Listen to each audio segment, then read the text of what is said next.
Hey everybody, Anthony Fantano here, internet's busiest music nerd, and it's time for a little review of this new Lil Uzi Vert album slash mixtape, Lil Uzi Vert versus the World. This guy is a Philly rapper, the hottest thing coming out of Pennsylvania right now. He has a few projects under his belt at this point and a decent aesthetic. These auto-tune, glitzy, atmospheric, kind of wavy, trap-influenced rap ballads where he is spitting bars as much as he is singing. Kind of lean-soaked. Occasionally the lyrics are kind of playful as Lil Uzi Vert makes these endearing references to kids' cartoons or like the Scott Pilgrim franchise, but mostly his lyrics deal in money, women, cars. To me, he comes off kind of like a blend of a lot of his contemporaries, people like Future or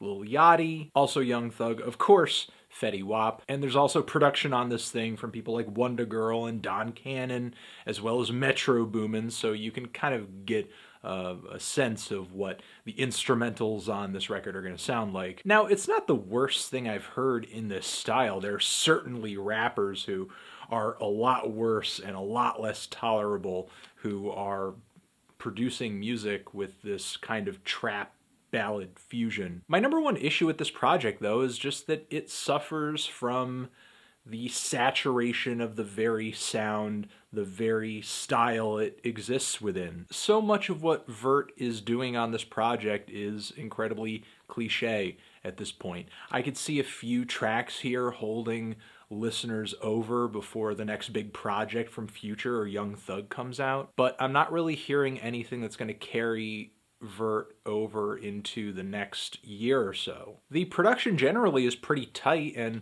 I like a lot of the melodies and just a lot of the shiny synths coming out of this thing, specifically on the song P's and Q's, where we have what sounds like accordion lead melodies coming through on the beat. Uzi isn't exactly a riveting performer on this thing. His rap style could use a lot of work, and his singing voice doesn't exactly jump out at me as being all that recognizable or good or passionate. At least Future's voice is kind of distinct. I can recognize it pretty quickly at this point, or I can at least recognize when somebody's trying to rip him off. A guy like Young Thug has really eccentric quirks to his inflections in his voice, while Lil Yachty, it seems like there's an element of tongue-in-cheek humor to how he sings. Vert, though, sounds kind of emotionally flat on a lot of these cuts. It's really stylish in a way, but there's nothing really all that compelling about it. Not to mention the fact that a lot of the vocal melodies that he sings are so mindless that you'd have to be high out of your mind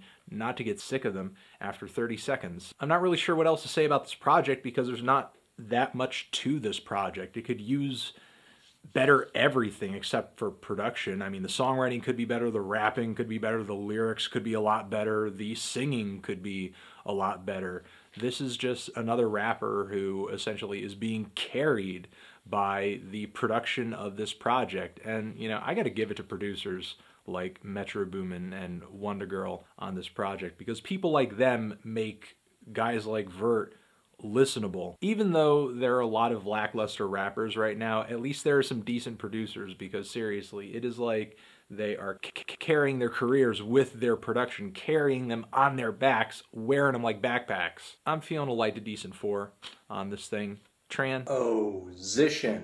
Have you given this tape a listen? Did you love it? Did you hate it? What would you rate it? You're the best, you're the best. What should I review next? And that's it, guys. Lil Uzi Vert versus the world forever.